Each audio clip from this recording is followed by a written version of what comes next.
Welcome, ladies and gentlemen, to the final session of the conference, which is devoted to the topic of victims and perpetrators. And we have three speakers.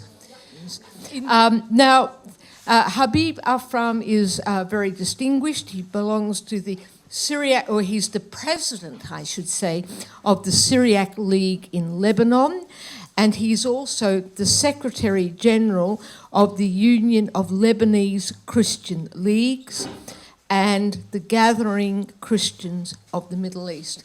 As we know, there are a multiplicity of Christian groups living together in the Lebanon, and Habib, or I should say Mr. Habib, is, of course, having all these groups under his aegis. He's going to speak about Sayfo 1915, recognition and reconciliation. Thank you very much.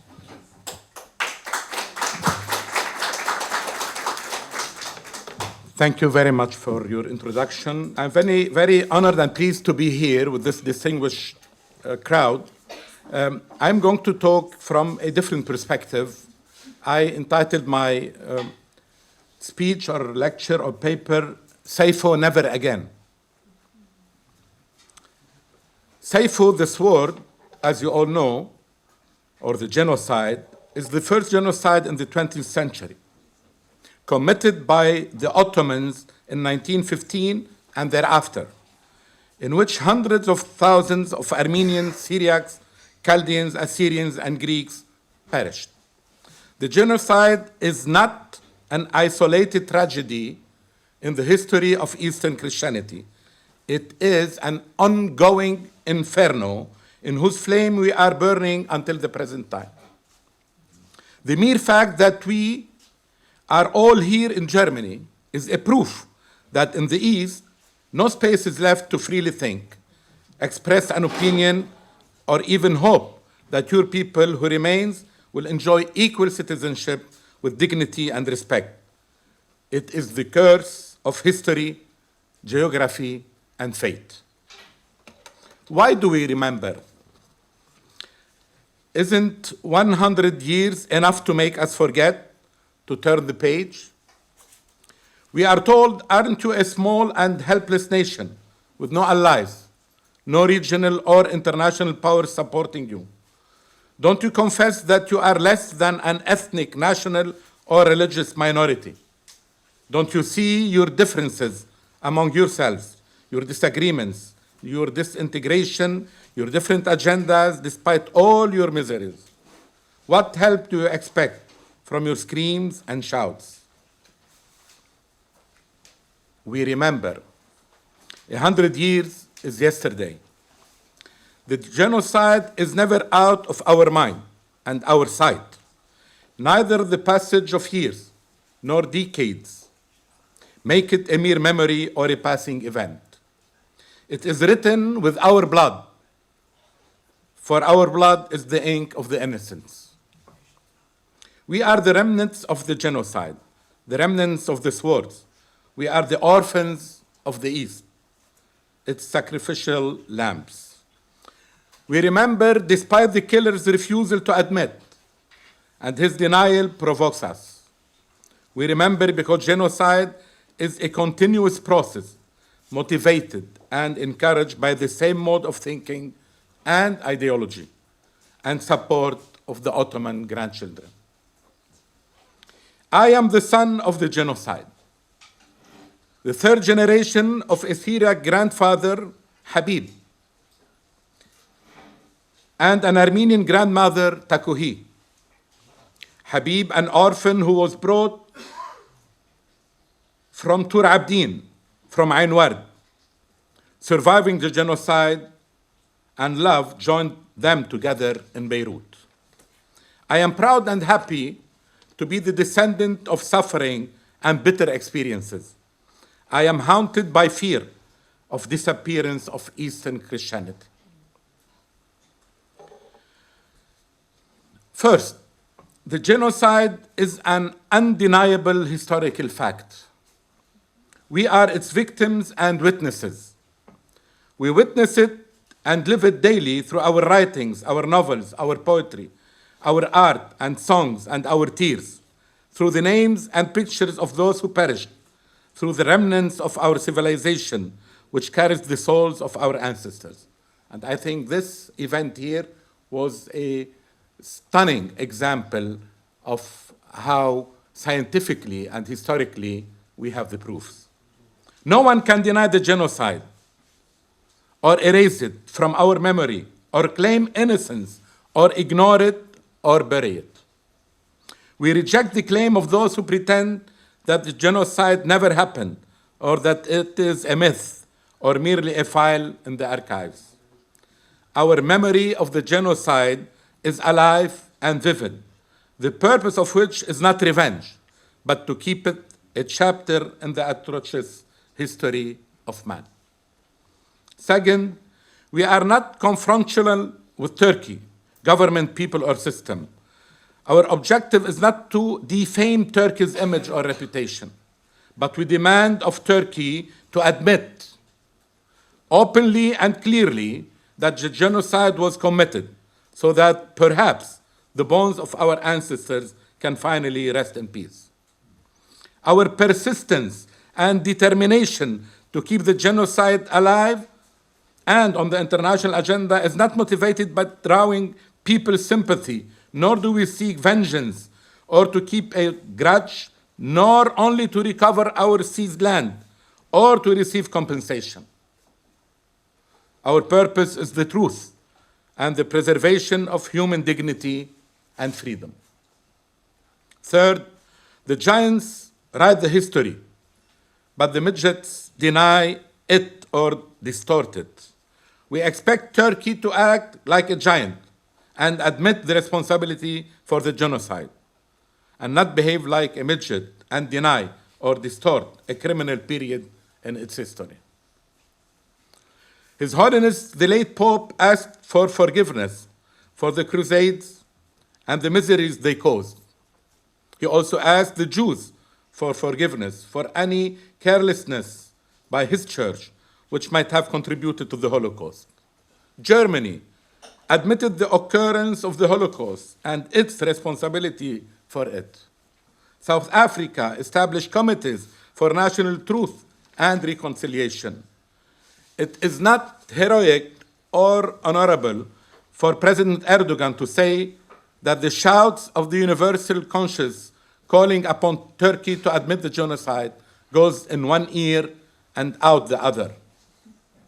If the same Erdogan considered the killing of 200 Uyghur Muslims of China of Turkish origin in 2009 a genocide, what about the killing of hundreds of thousands of our people? In his own country. Exactly. The policy of zero conflicts has become a policy of conflicts with everyone. The tyrannic mind wants to eliminate all the others: Christians, Armenians, Syriacs, Assyrians, Alawites, and the Kurds. Fourth, we scream loudly due to our pain, but nevertheless, we are absolutely against killing, war, terrorism, and violence. We refuse to use the painful atrocities our grandparents experienced to plant bitterness or hatred, but only to reinforce our roots in our East. Just as we condemn what happened to our people, we condemn it anywhere in the world. Fifth, conviviality, living together equally, is the essence of our message. We have lived in the East since time immemorial and certainly since the dawn of Christianity. We share with Muslims their obsessions, concerns, as well as hope. It is true that in our history there have been violent and brutal stations, but there are also periods of joy and giving. We are against the clash of civilizations. We live together and we are for dialogue, and we are the masters of dialogue. We condemn any attack on any religion, We respect, appreciate, and highly regard Islam. But isn't it ironic that no Arab or Islamic state has recognized our case? Nor Israel, which is itself has committed ethnic cleansing as a state. Only the Vatican, the Pope, and some others have recognized it in a loud and clear voice. We condemn sabotaging our traditional joint living through a new and mad genocide. We condemn the ongoing process of elimination by the Takfiris and Salafists. They kidnap women and enslave them. They execute the sons of Sunnite tribes. They explode the Shiite holy places, yesterday in Kuwait, for example. They commit ethnic cleansing against the Yazidis. They attack the Kurds. And as for us Christians, they uprooted us from Nineveh plains, from Mosul, from Basra, from Hasaki, from Raqqa. They slaughtered Bishop Faraj Raho in Iraq. They kidnapped the two bishops, Yohanna Ibrahim and Boulos Yazigi, without any trace or news. And still now, no trace of the 300 plus kidnapped Assyrians from Khabur. They throw Christian immigrants overboard in the sea. They slaughter Egyptian Copts and Ethiopians in Libya. They kill students in Nigeria and Kenya. They kidnap Lebanese soldiers. They commit all these middle-aged time crimes with the support of the Ottoman descendants. Isn't it strange again that Turkey has become a gathering ground for every terrorist? 6, it is the height of immorality when the international community knows, hears, and sees the ongoing genocide of Eastern Christianity and does nothing. Wars are not a television series, nor are the victims mere numbers. Humanity should not be indifferent towards any victim, irrespective of time and place. All who are silent are guilty. The international conscience has the responsibility to protect, above all, the human rights of every individual. If might is not right, and if morality supersedes politics, then how come only 20 states recognize the genocide committed by the Ottomans? Has humanity lost its soul? Those who keep silent about the Ottoman genocide are in fact participants of the new genocide of Eastern Christianity. 7, we as people, we refuse to die. And we provide the proof every day. We challenge history and deserve to be alive. It is true that immigration is uprooting us from Athra, from our Eastern land. But it's not all gloom, for there is a genuine awakening expressed in our churches, parties, media, and institutions. We use the new advanced means of communication and transportation to unite us as one people committed to its roots, its language, and its identity. We are determined to carry the message of our uniqueness in a world which fights uniqueness in favor of a melting pot. We know what we do is not enough. Neither the declarations, nor the memorials, the festivals, the shouts, and screams. But we believe we are special because we are natives in the homeland of Jesus, and God recognizes us. We struggle for a new East and a new Down, and say never again to genocide. Finally, we do our part as best as we can. For the others, we remind them of Dante's admonition in the Divine Comedy. The darkest places in hell are reserved for those who maintain their neutrality in times of moral crisis. Thank you.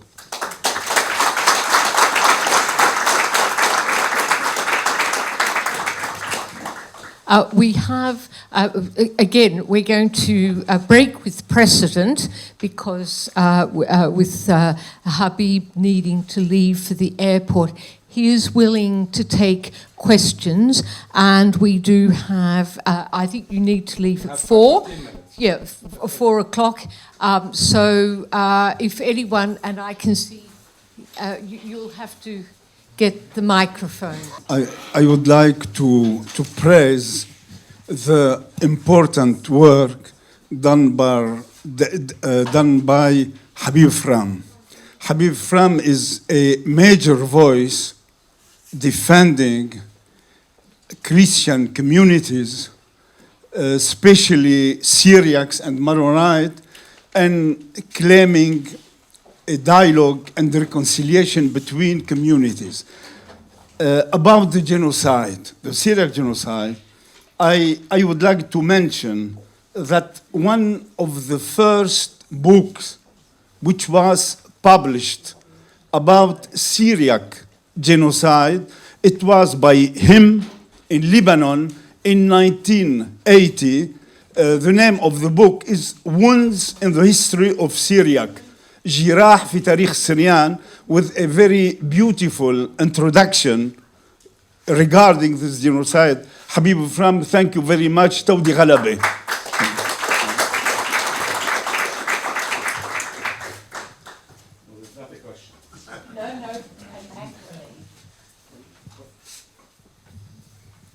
Mashmoon Habib, thank you so much. We know that you are a politician, and thank you for this statement. What I would like to ask you here a question. I mean, you were in the Lebanese war, and you were involved in a lot of stuff. And maybe you are the only one here that can tell us, how can you feel with your experience as a genocide survival, and you passed through the Lebanese war with the current situation now in Middle East for Christians. Can you tell us how you feel during the Lebanese war? Did you really feel that there was something like another Sayfo, which was something like 30 years ago? And can you tell us about this feeling? Thank you. Definitely. Every war has different angles of approach. It is even now what's happening in Syria and in Iraq, what happened in Lebanon is not only a clash of civilization, it is not only a religious war, it is not only a jihad, it has economical, it has historical backgrounds, it has struggle for power, it has too many dimensions. So, but one part of the dimension of what happened in Lebanon, what is happening now in Syria, and what is happening in Iraq, yes, the Christians are the what we call the weak point in these wars, and they are paying the highest price. This is why we are seeing that practically we lost more than 75 to 80% of the Christian presence in Iraq. Now with what is happening in Syria, more and more people are leaving. We are not part of the struggle for power in Syria, and this is what happened in Lebanon, though Lebanon is the only country where, in principle, we are still living together side by side because the volume and the demography is equal. But still, yes, we hear voices, a new Islamist approach to conviviality, which do not respect the other, not only for the Christians. I was very clear in my paper, they are killing more Sunnites than others. They are killing the Shiites, they are as kuffar too. They are killing the Yazidis, they are killing the Kurds, and they are killing the Christians. What is happening that we are left with no allies. The Kurds have another military apparatus that they are defending themselves. They are part of international and regional system, political, military, and they are getting huge help from everyone, starting from Israel to America to France. For us as Christians, no one wants us to be a file on any agenda, neither in the Arab world, neither in Europe, neither in the States. And yes, we are facing a new genocide, clear, net, and precise. My question goes precisely that in Syria, we were always afraid to talk about it for a lot of reasons, and we discussed here in the floor for many reasons. You were in Lebanon, and I do remember that especially you and your league, that you had to talk about it. So I would like to ask you personally, before the Lebanese war, did you also have the enough confidence to talk about it, or it was after the war? So you Definitely. felt something? Even before the war, and this is why the Christians of Lebanon were a little bit prepared to defend themselves. And unfortunately, in this world, and especially in the Middle East, there is nothing called right, there is something called might. So if you have the power to defend yourself, you survive. If not, there you don't have values, you don't have human rights, you don't have equality. These are words and values that do not exist. You have to defend yourself. You have to be part of a self-determined entity that have the power to defend itself. Maybe because I'm a descent of Ain Wardo, this is why I have this feeling of resisting more than others. Yes. So it comes in the genes, in the blood.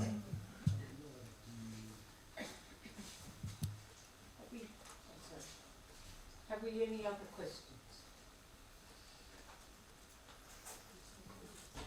Well, it's a thought that has come to my mind, and it's an insoluble probably, but the nub of the problem is what you have said, is the lack of respect for human rights. And how does one address that within the Middle Eastern context? What can you give us perhaps one or two or three pointers on how one can address this situation?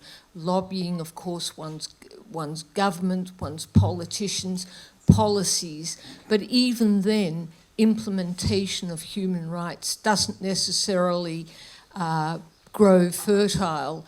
If you think in Iraq, a lot of money spent after 2003 to try and redress the situation, increase concept of human rights, and it doesn't seem to have gained fertile ground. What can one do for this fundamental problem of not viewing the other person as the other, but recognising that we are all made in the image of God? I think it is a war of values. In the West, we don't have values. I say we, I mean, in the West, there are no values. The West is defending dictators. The West is defending regimes that have no respect for human being, for diversity, for equal rights. The West is not thinking except by business and money. On the other hand, the Arab world and the Muslim world has a schizophrenic approach to what is happening. We cannot continue like this. They have to admit that there is a problem, one, in the regimes, two, in how they are reading and understanding their script, their scripture, their book. There cannot be there cannot be acceptance of talk and teaching of hatred. No one is better than the other. There is no ummah better than another ummah. There is no religion better than another religion. No one has the right for jihad. These words, these approaches should be stopped. We should live all not under Christian values, but under humanitarian values. When we say equal rights, this is not Christian right. This is not Christian value. This is a humanitarian. This is an international value. So we have, and confronting ISIS, Daesh, Taliban or other is not only bombing them by planes, which they are not doing too. And fighting, it's an overall international Arab and Muslim fight that start in the house, to the mosque, to the school, to media, to economy, to education, to political power, to everything. And we are not involved in this. The Arab world is afraid of doing its own evolution, and the Muslim world, and the West is looking, pretending that he is not saying. Well, would anyone else like to make a comment on this? I want to. Yes. And then 5 minutes. Habib, you're my new hero. But I thought that was the case 10 years ago. Except I want to say, oh, well, it was, except now you're really my new hero, and you sound awfully liberal to me. we have this.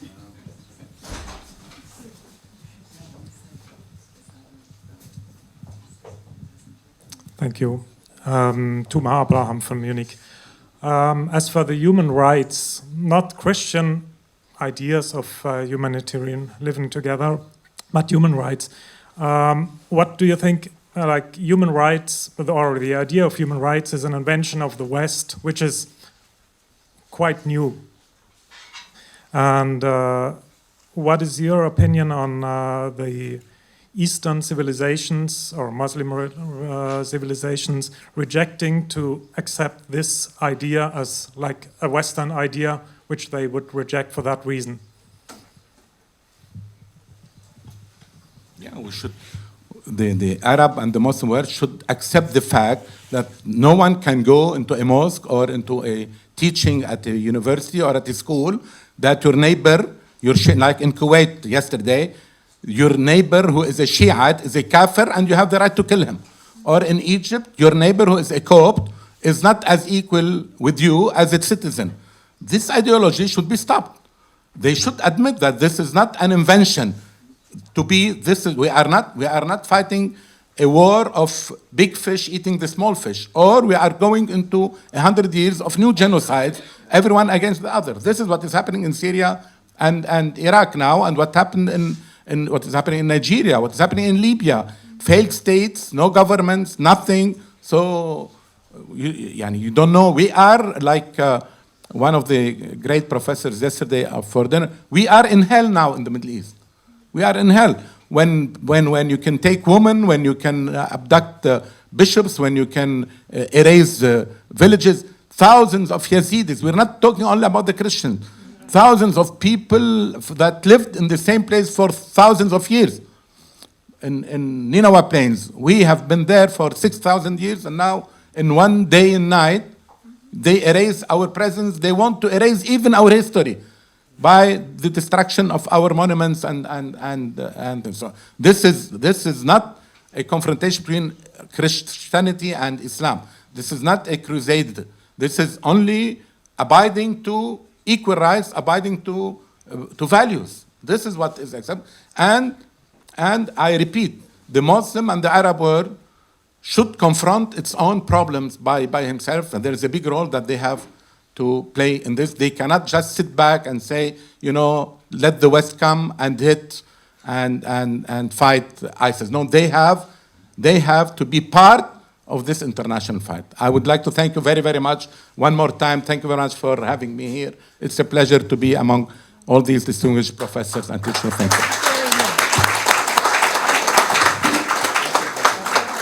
Thank you. Thank you very much, Habib. A very, very moving. Well, we know that you've got very important things to do. Now, as I said, the order is reversed. And could I ask Gül Çiçek, Gönül Tekin, to come forward to give her paper? A lovely name, Gül Çiçek. But you didn't identify yourself, so sadly, I cannot give any further biographical details. Ja. Shlomo. Flavorez Juere.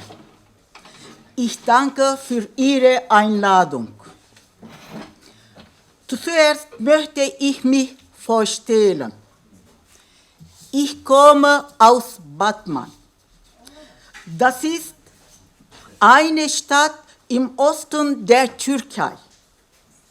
Das ist eine kurdische Stadt in Nordkurdistan. Ich selber bin auch eine Kurdin.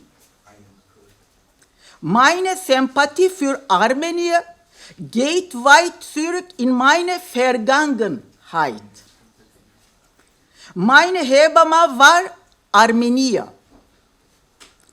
Sie war eine geachtete Frau. Ihr Name war Zero. Sie half immer allen Menschen. Sie trug immer schwarz im Gegensatz zu den kurdischen Frauen. Die waren immer bunt gekleidet. Zero sah immer traurig aus. Sie war voller Sorgen. In unserem Dorf waren wir alle Kurden. Nur meine Geburtshelferin, Hebamme, war Armenier. Sogar ihr Ehemann war Kurde. Bevor ich zu forschen angefangen habe, wusste ich nicht, warum sie die einzige in unserem Dorf war, die keine Kurden war. Als ich mit 6 Jahren ins Internat gegangen bin, konnte ich kein Wort Türkisch. Ich konnte nur Kurdisch und Arabisch, genauso wie alle anderen Schülerinnen auch. Wir durften in der Schule nur Türkisch sprechen. Alle anderen Sprachen waren verboten. Damit wir schnell Türkisch lernen, wurden wir sehr unter Druck gesetzt. Weil wir unsere eigene Muttersprache nicht mehr sprechen durften, konnten wir sie nur noch in unseren Träumen sprechen. Es war für uns eine große seelische Belastung. Man kann sagen, das war ein Traum für uns. Erst als ich Lehrerin wurde und angefangen habe zu forschen, habe ich verstanden, wie der türkische Staatsapparat mein Volk und andere Minderheiten systematisch unterdrückt hat. Seine 100-jährige Vernichtungspolitik wollte die Türkei islamisieren und türkisieren. Mir wurde klar, wie die christlichen Minderheiten stigmatisiert und verfolgt wurden.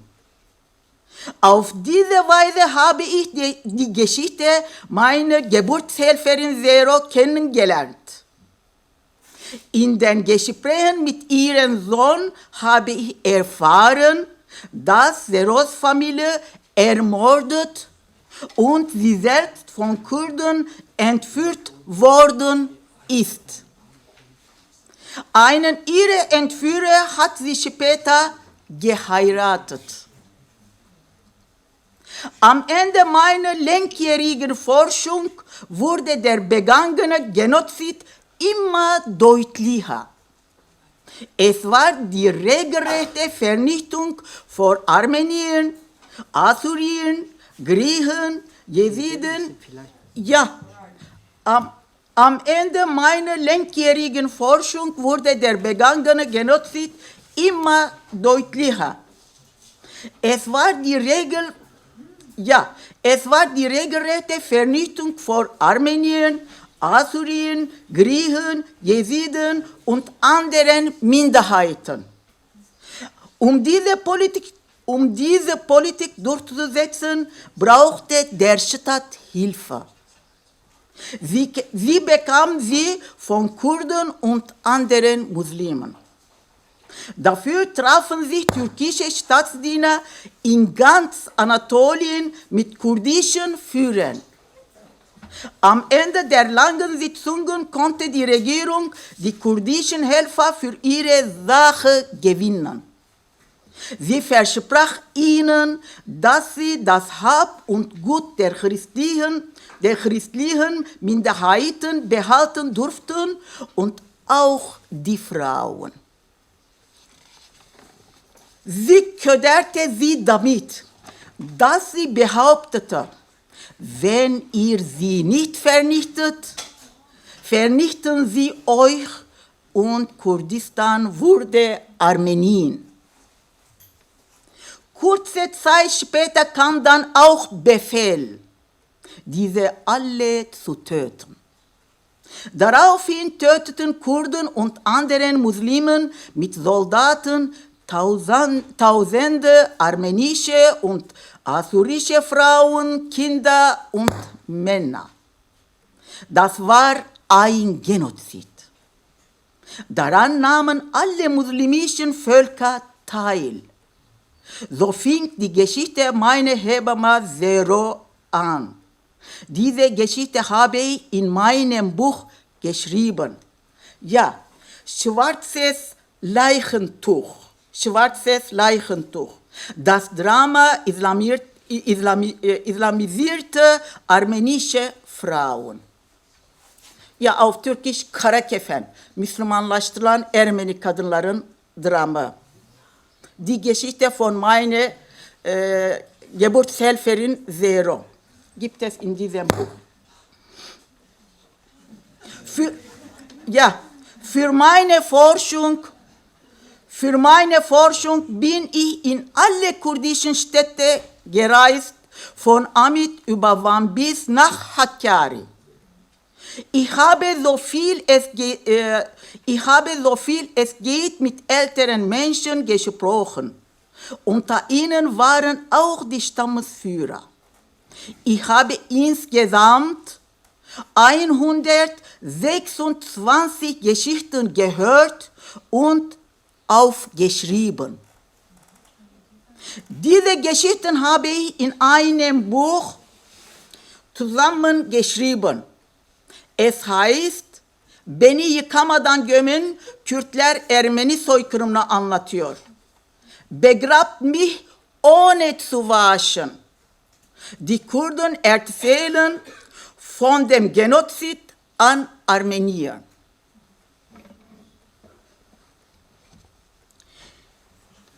Die Kurden, die ich gesprochen habe, alle bestätigt, dass es ein Völkermord war.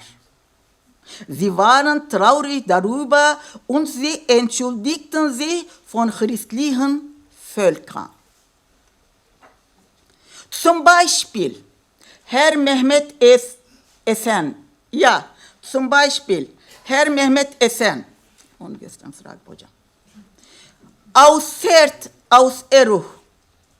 Er ist weit über 100 Jahre alt. Er ist 128 Jahre alt. Ja, Mehmet Esen. Evet. Ja, er sagte, als der Genozid, er erzählte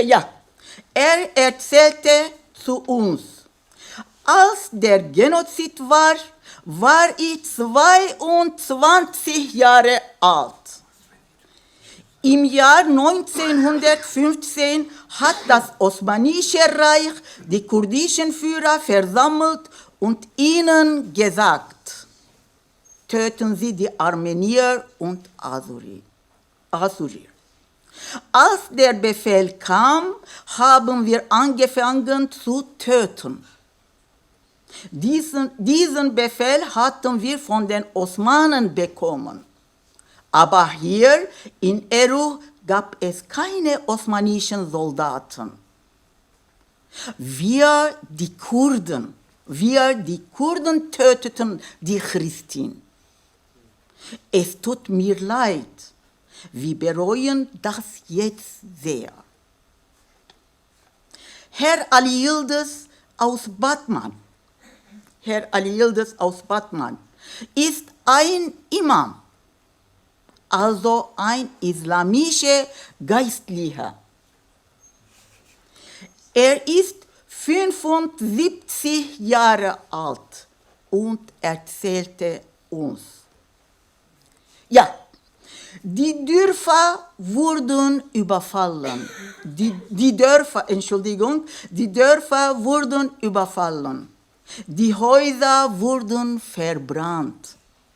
Alle Armenier wurden getötet. Das ist eine Wirklichkeit. Wenn Sie möchten, gehen Sie nach Musch und fragen Sie die Menschen. Ja, alle werden Ihnen das erzählen. Ich soll ja hier die Wahrheit sagen. Das war für mich eine Aufgabe, die von Gott kam. Ich musste sie machen. Alle unsere Großen sagten uns. Das wurde von der osmanischen Regierung verurteilt. Sie will den Völkermord. Für den Völkermord wurde die Hamidiyye-Menge, Hamidiyye-Alayları benutzt. Man sagte, das seien die Soldaten von Belgik. Es waren die Hände der Regierung, die diesen Völkermord begangen haben. Daran haben die Stammesführer der Kurden teilgenommen. Sie haben sogar eine große Rolle gespielt. Der Völkermord wurde auch im Namen des Islam begangen. Unsere Religion wurde benutzt. Die Regierung suchte die Imame auf.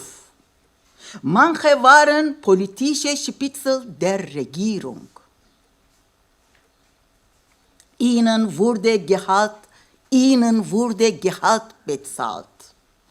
Diese besonderen Imame überbrachten den anderen Imamen die Nachricht.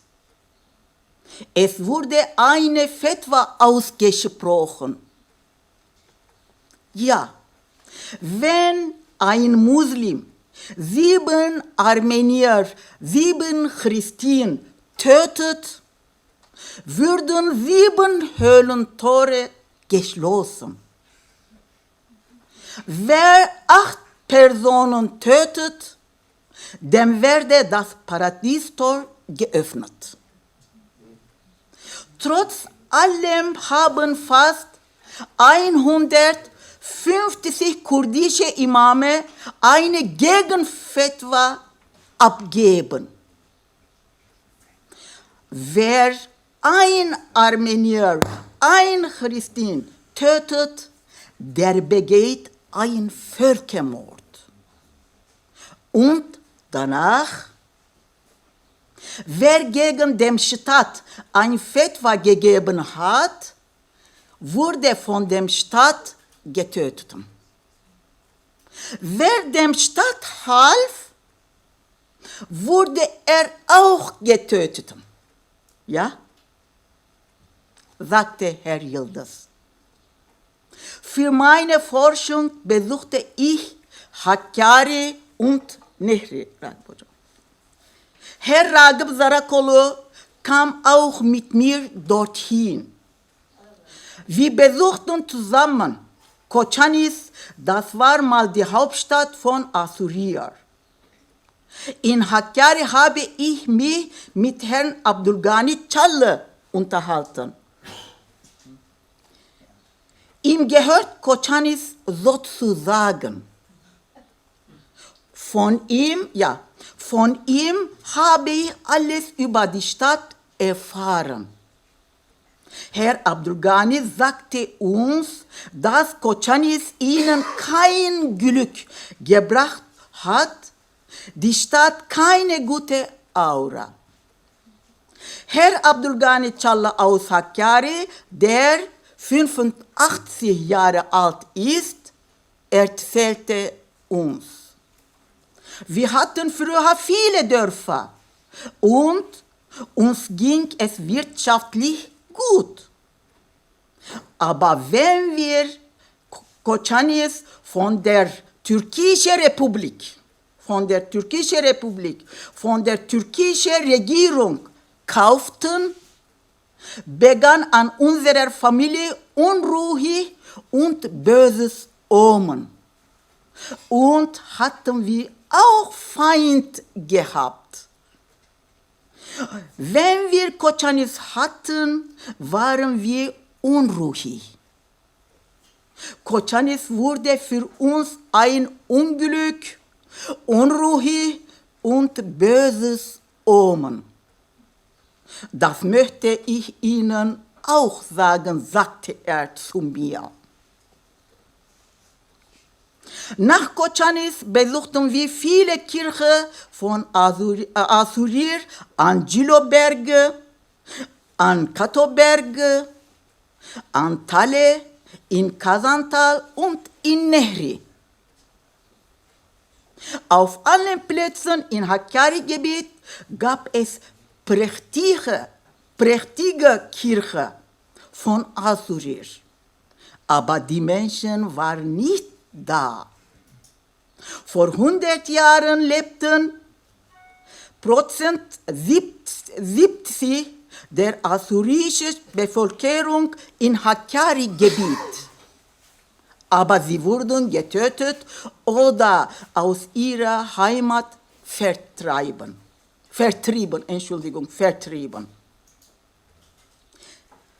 Ja, Herr Mehmet Tahir Çiftçi aus Nehri, der 80 Jahre alt ist, erzählte uns davon. Als im Jahr 1915 der Befehl zur Vernichtung kam, verfeindeten sich Muslimen und Christen sehr. Die osmanische Regierung traf sich mit den kurdischen Stammesführern und Scheichs und sagte ihnen: Helfen Sie uns gegen die Christen und vertreiben sie von hier. Wir sind doch Religionsgeschwister. Wenn die Christen von hier sind, können sie deren Hab und Gut haben. Wir werden dann auch den Kurden Rechte einräumen. Danach haben unsere muslimischen Völker christliche Völker angegriffen und getötet. Auch manche Christen flohen nach Syrien, nach Iran, Irak und Russland. Auf solche waren hier keine christlichen Völker. Wir haben darauf Sorge, erzählte er. Herr Abdülkadir Kızılkaya aus Hakkari, der 75 Jahre alt ist, erzählte uns. Osmanische Regierung verurteilte die Verbannung der Armenier und Assyrier. Auch die Regierung befahl den Kurden, für Christlichen zu töten. Nach meiner Meinung und meinem Gewissen, die Tötung eines Mannes ist auch falsch. Das alles gemacht wurde,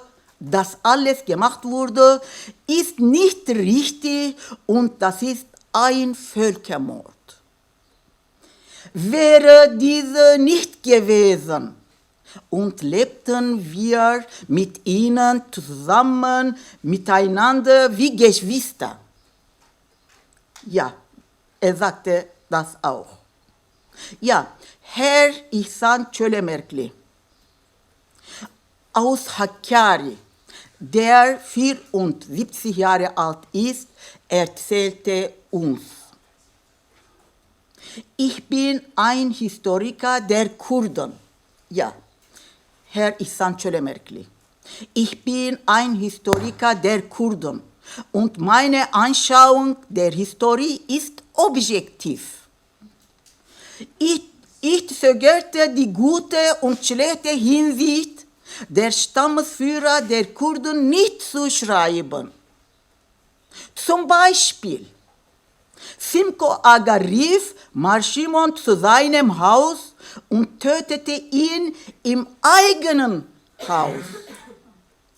Es findet an der Tradition der Kurden nicht Geschmack.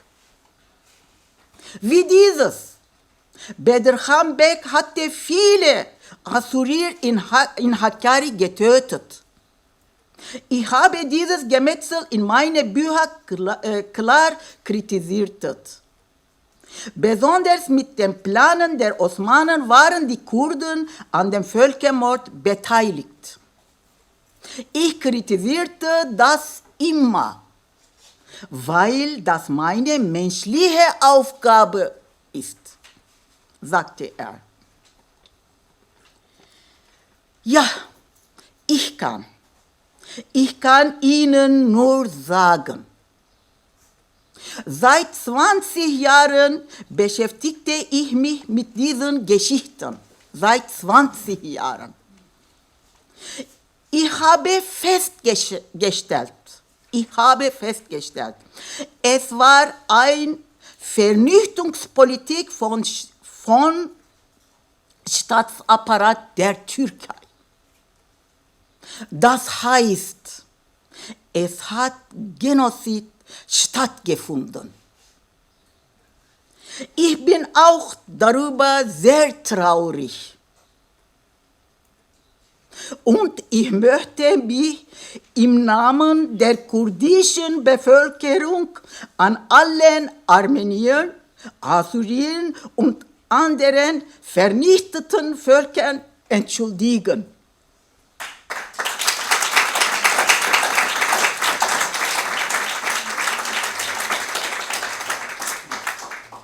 Ich danke Ihnen, dass Sie mich gehört haben. Juara Sapasi. Heviton Basime. Heviton Basime. Ja? Richtig. Ja. Ja. Dankeschön. Dankeschön.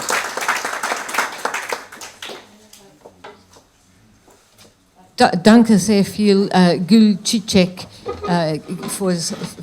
für seine sehr interessante Predigt.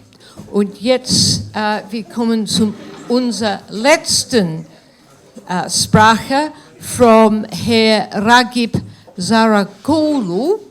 Und kommt vom Belger Publishing House, Turkey.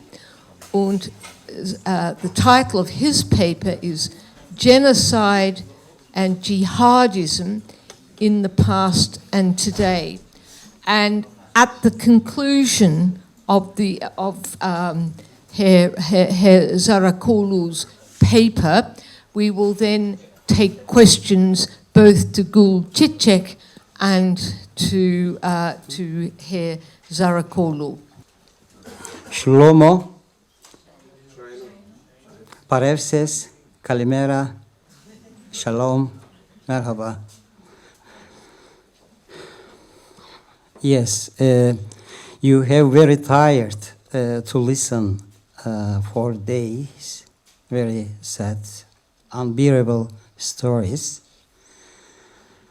But it is very important to understand after what happened, why happened.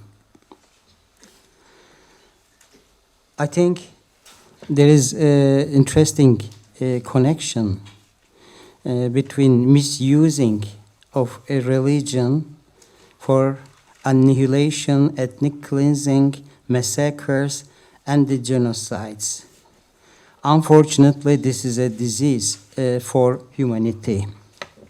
You saw their propaganda card during the First World War.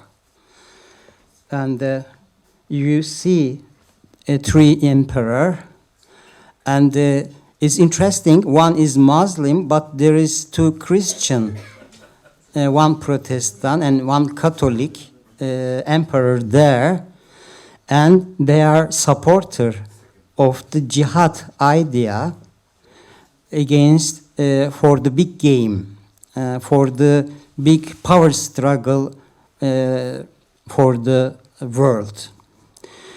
And who paid the price? The local peoples paid very high price, and they were Christian, and they were the most ancient Christians in the world. They were the first Christians. It is very tragic. They became victim of a big game power struggle.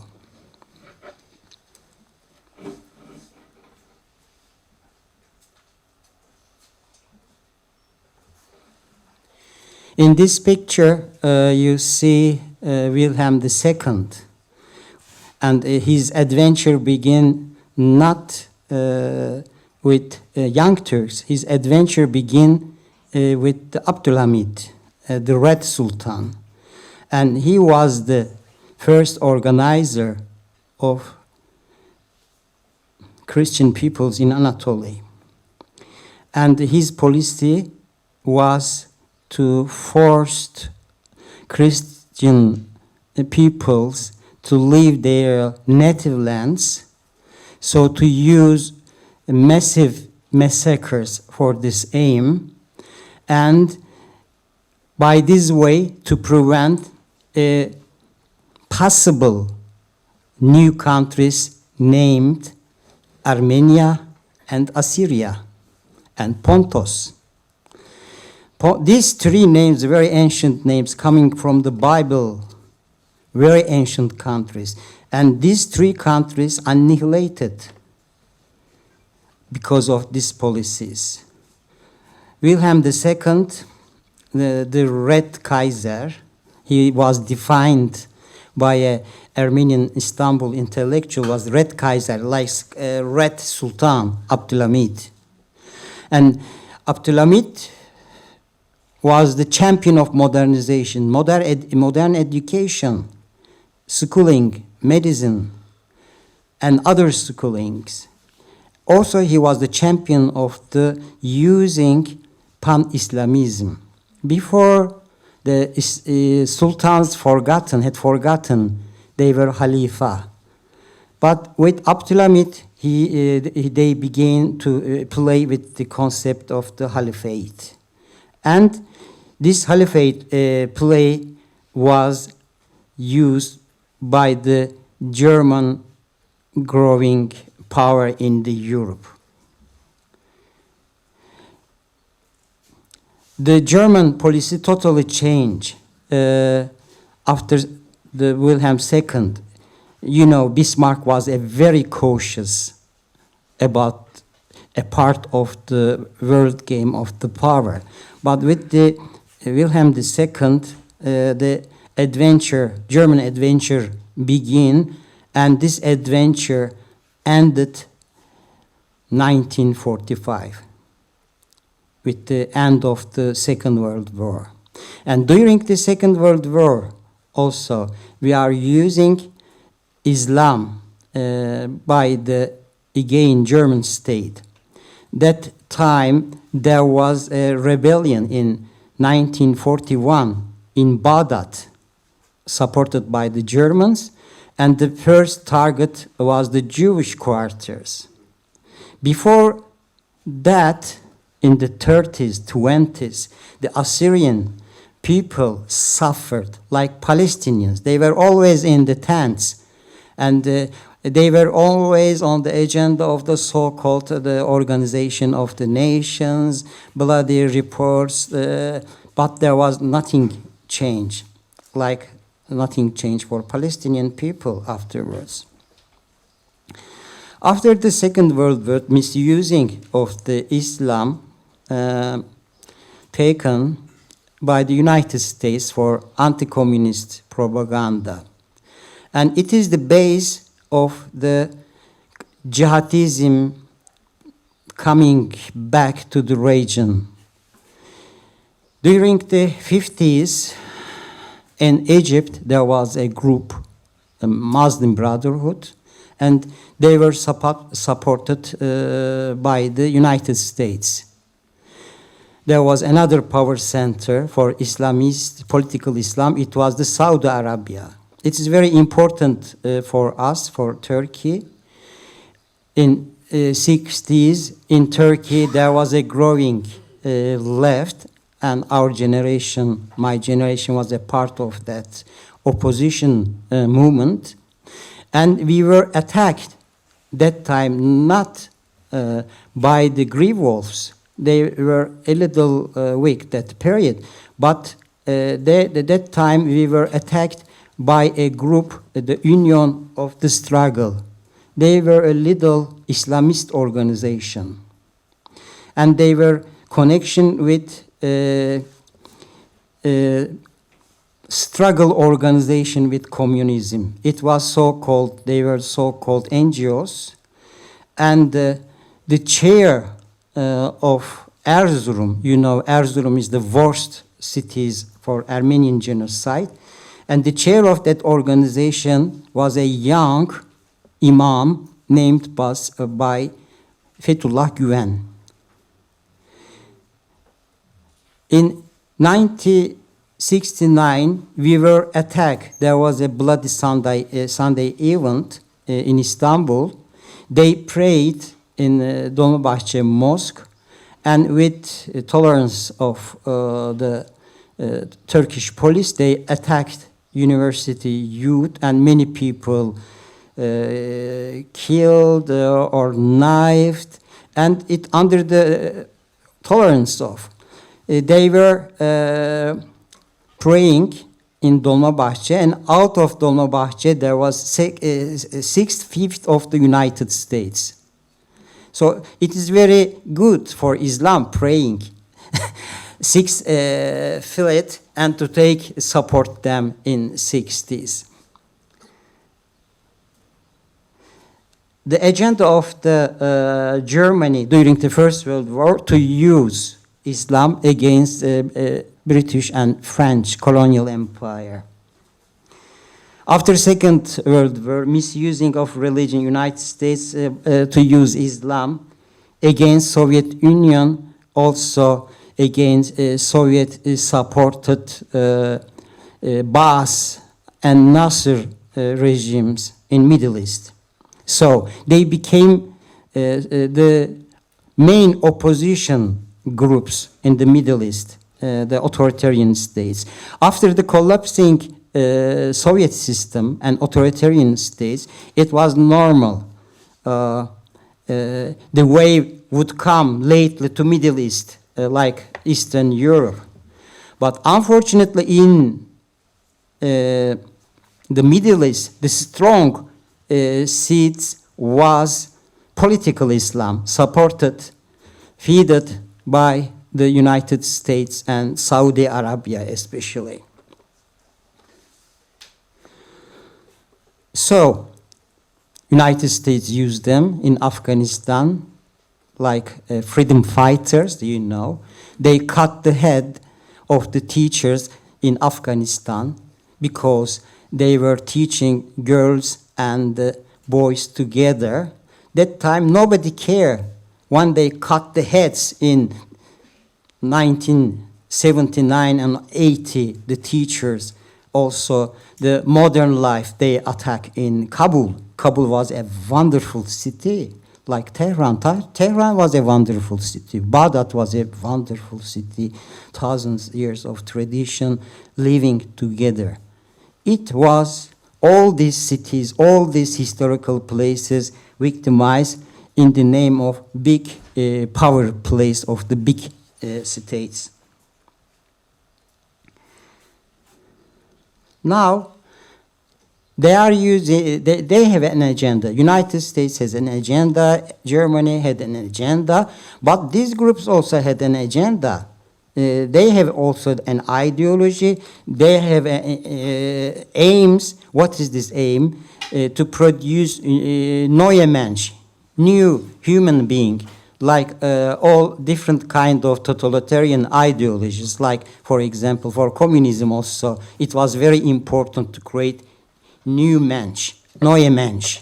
So their program is to produce Islamist society and Islamist citizens, and the citizens acting under the rule of Sharia, and Sharia is for them not all 1,000 years Islam, but for Sharia is the beginning of the Islam, the warrior period, coming from the desert, like a desert storm, cover all Middle East, and later with Sayfo. Sayfo was very important. The concept of the sword is very important for Islam history because many peoples accepted Islam religion, Iranians, the Turks, the Kurds, all they accepted Islam, by means of sword, by means of Sayfo.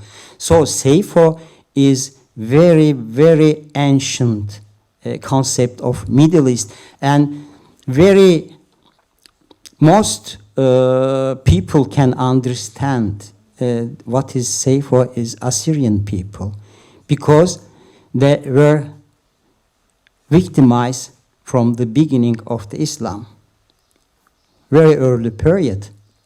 The name of Syria is coming from Assyria, and it is later it became an Islam country.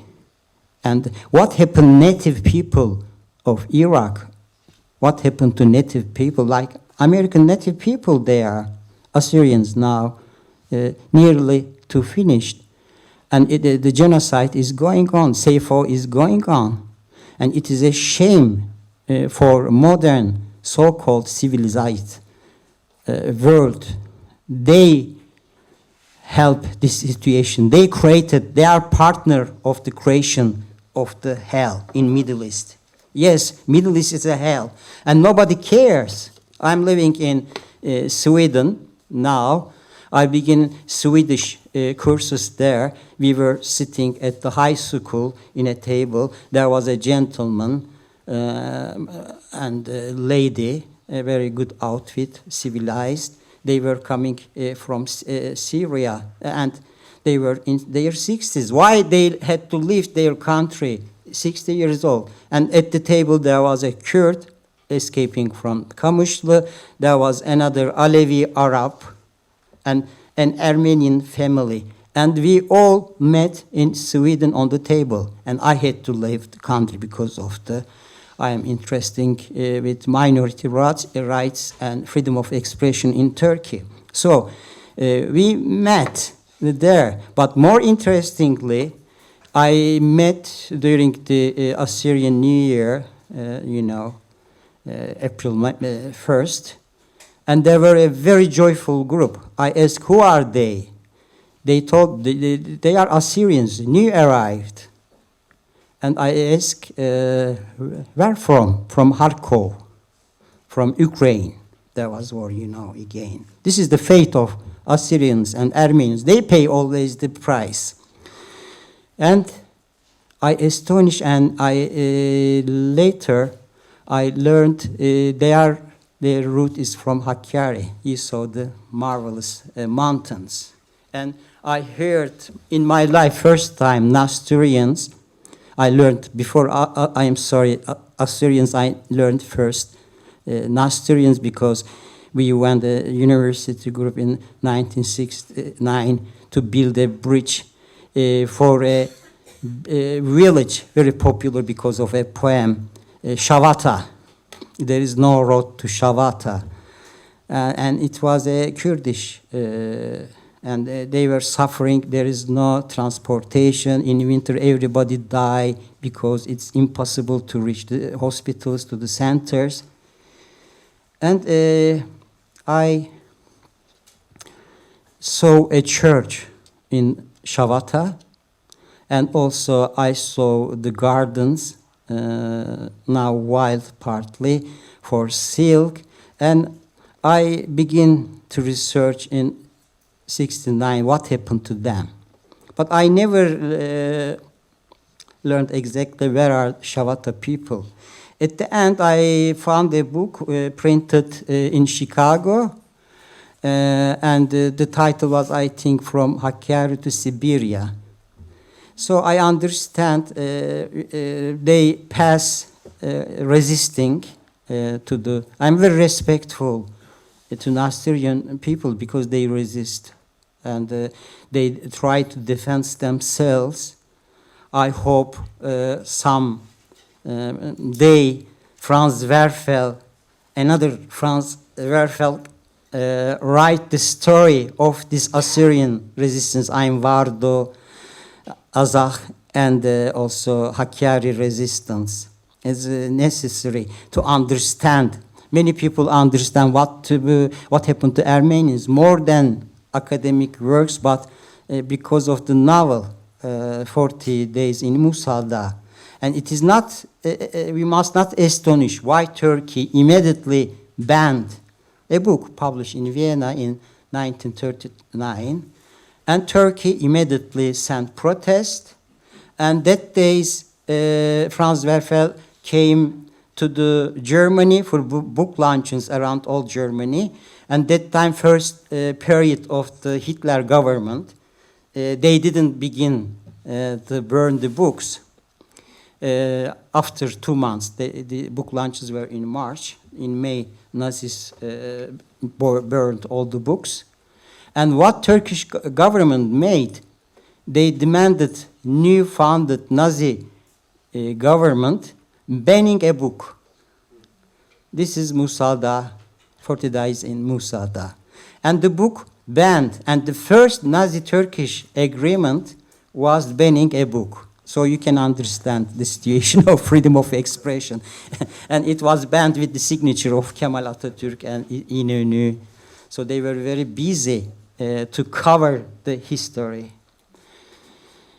So I think I'm near to time. Yes. And now for today is more focused on jihadism and to criticize Islam is not xenophobia, but first of all, Islam must begin autocritics and try to change itself. We need more courageous Islam intellectuals, autocritic. But you know, it is not easy. Nobody cares. During last 20 years, they bombed each other, the Shia and the Sunni groups. And there is a very strong feeling of vendetta, hate. And the end of this hate feeling is ISIS, Islamische Staat.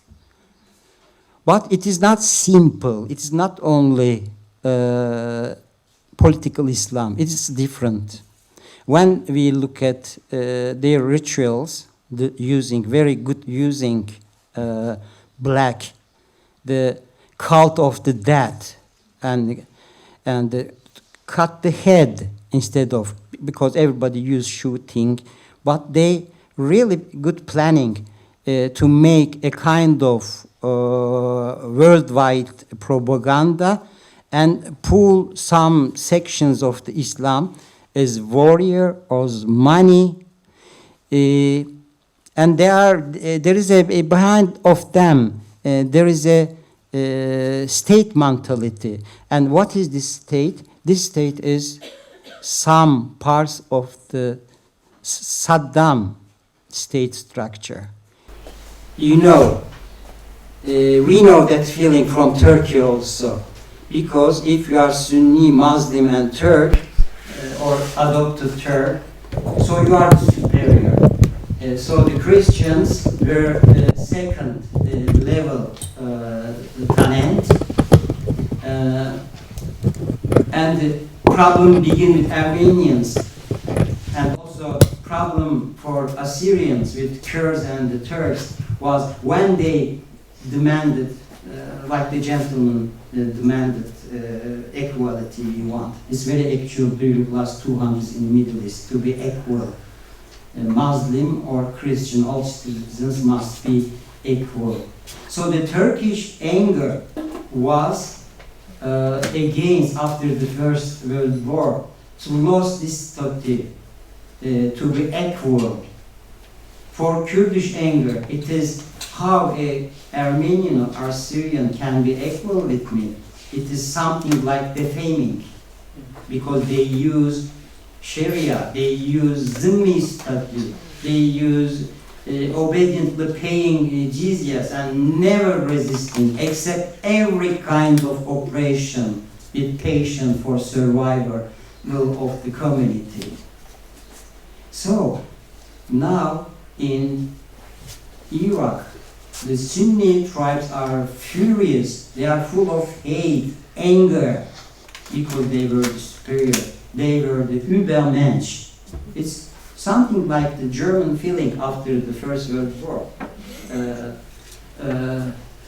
So it rushed a kind of new kind of Islamofascism. We must discuss academically more to defining this is. It is not political Islam. Now with Islamische Staat, it's begin a new phenomenon. We must, it's waiting to research and more analysis what is this phenomenon to understand first and most importantly to struggle with this disease, and we must not afraid from to be accused Islamophobic or other accusations. We must be sure in Europe some circles, the radical rights circles or neo-Nazi or more gentle ways of these movements wants to use, but it is not reason to be cautious about, to critic and struggle with this. This is how happened the anti-Nazi and anti-fascist struggle became the base of European values. The values gained after Second World War with the struggle against this kind of diseases. I believe we must more in need to remember these values. Şunar hagalem tevdi eferisto.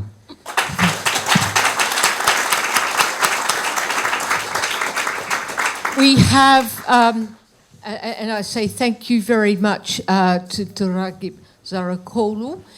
We have a few minutes for questions, so if you two would like to come up, and whilst you're coming up, can I just say your emphasis on the tribalism in Iraq and the Sunni Shia dimension is one that is very real. We have a little bit of time for questions. Would anyone like to make any comments, questions? Yes, in the centre here. And then Frau Hoffmann. Thank you very much for your interesting talks. I have a question for the second speaker. What struck me as I'm here. What struck me as very interesting is this purification ideologies that you mentioned. So this idea of their neue Mensch. Of course, a parallel that you draw is with the Nazi ideology. I was wondering what the sources are for the Islamists.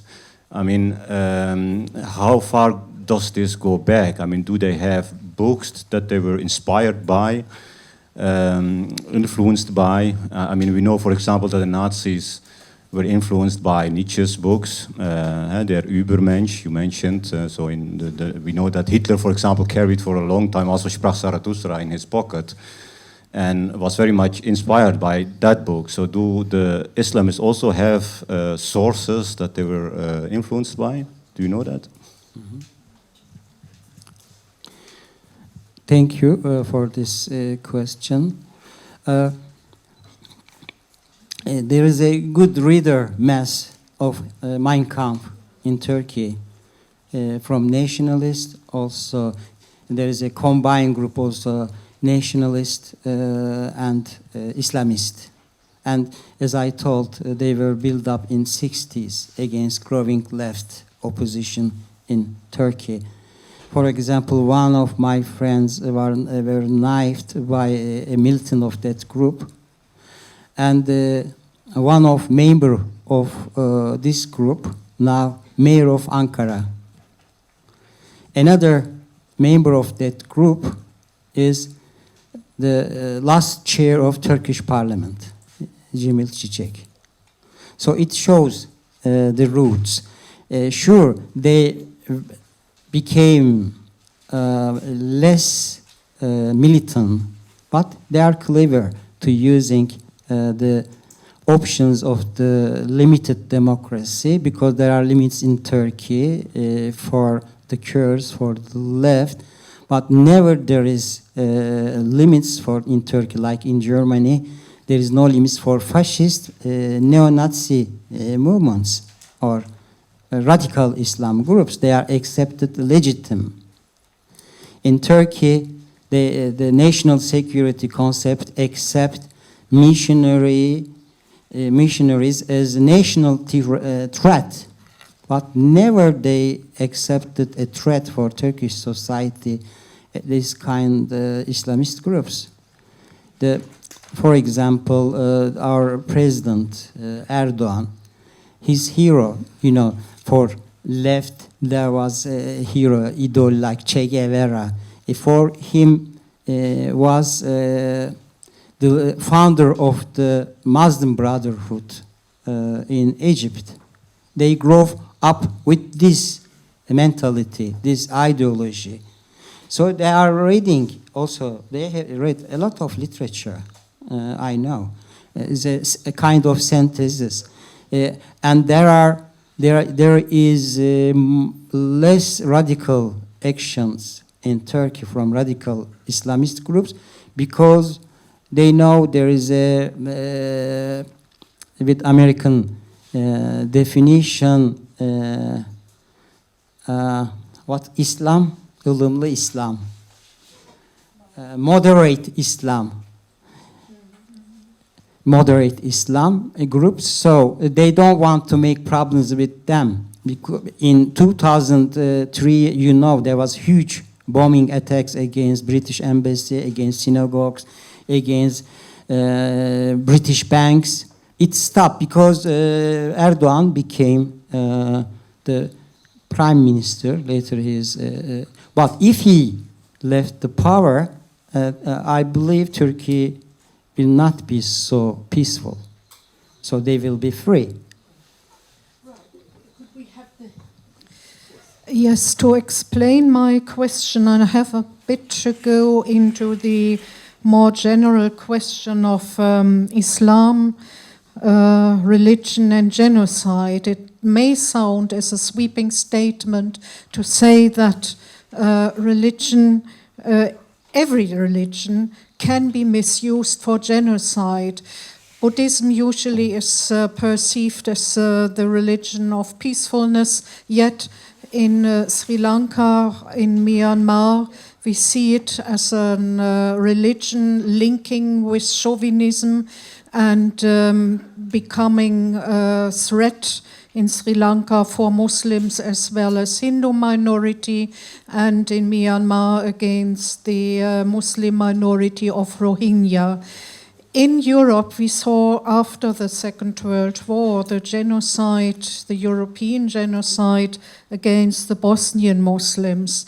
So Muslims are victims, but they have been also perpetrators in the Ottoman case.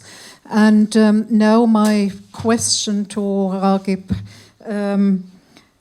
You mentioned, and I go with you, that there is something threatening, thrilling, new in the ways of the Islamic State, the ISIS. But many Assyrians perceive what is going on in the Near East now and what has been committed in the Ottoman Empire rather as a continuity. What is your personal opinion, continuity or discontinuity? And then could you try to more precisely describe the novelty of the ISIS crimes? Thank you. The Assyrians write because they know very well from the 19th century, because they were the first target with the Bedirhan massacres. It was again a kind of modernization. The Ottoman state wanted to modernize, and there was a kind of autonomy in Kurdistan. The statute changed. Then the Assyrians and Christians in hard position. Before there was only one person to obey, it was Kurdish Bey. But Kurdish Bey lost the authority. Then the tribal chiefs, many different kind, became authority at the region. So it was a disaster. So before it was more regular. You pay the jizya, your tax, and there was no limit for the tax also to taking the lands. And with Islamist policy of the Abdulhamid, not only Armenian population, the Assyrian population was also accepted a danger for the Ottoman state future, and then they systematic policies begin against Assyrian also. In Mosul, for example, I read some Ottoman documents. There was a discussion, some Chaldean families lived Mosul, and they want to go back, like the Armenians who left Erzurum region after the Russian war, 77. It was a problem to going back. Always was an agenda demanding for the Christians of Anatolia. But there was a sacred rule for Turkish state, Ottoman or modern republic. There is no permission to return, any kind of return. You cannot go back. You can go there only with developing capitalist culture, tourism. You can go only as a tourist. And you know, many people are going, visiting. Also, Hakkari was open now partly. All Armenian diaspora begin to visit different political group members. It is accepted a kind of tolerance, might be. Also, you know, for second statute tenants of the empire, the Christian communities were the chickens produce gold.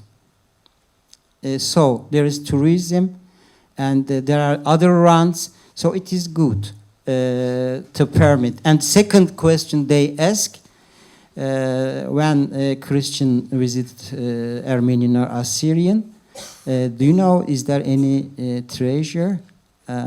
They destroyed every historical monuments because of that crazy golden, bloody golden to find, and they destroyed all human heritage in the region. Sure, it is better, this kind of tolerance, but without it changing to face with history, I'm not hopeful. Without to feel they are guilty. And also there is another problem. The Christian communities in Middle East also live Arab nationalism process, and partly because of Arab nationalism for me was better than Kemalism. At least there was a place for Christianity because of the Christian Arabs. Okay, it's long stories. Sorry. We have time for two more questions, you and then the lady at the back.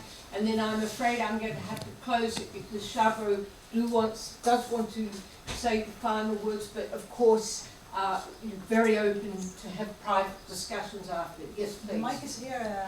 Oh, right. Okay. Yes. Yes. No. Is it my turn? And then you're the last. Well, thank you very much to both speakers, and particularly to Ragıp Bey, of course, who's responsible for the most important publishing house in Turkey, who's enabled this kind of self-critical understanding, reviewing of Turkish history. And I'd like to ask you a question, how it is possible to continue this critical work in exile, and what the practicalities are, and how you go on with your work. My other question is more about the politics that you'd call Islamic fascism and its connection to Fethullah Gülen and to Erdogan. Could you differentiate between the two of us? Could you help us understand who is to really blame for the rise of Islamic fascism? Is it both? Is it a combination? I think, Madam, with all due respect, ask one question and then you can discuss this later, because otherwise we will be here till heaven knows when in the evening. I'll stop you. So I have one question about the publishing house and then the final question. Okay. Okay. Publishing house is an institution, so it is going on work with me or without me. You know, we are living now in a global world. You can work everywhere. The world is ours. And secondly, yes, Fethullah Gülen. Yeah. Fethullah Gülen looks like partly a kind of Masonic organization.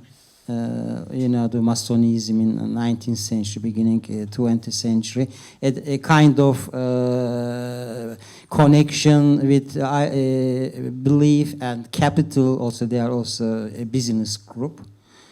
They wanted to take control all over because the Erdogan didn't have enough intellectual cadres against the Kemalist nationalist cadres. He wanted to use them. But afterwards, they want is a palace struggles inside the palace. You know, there are always.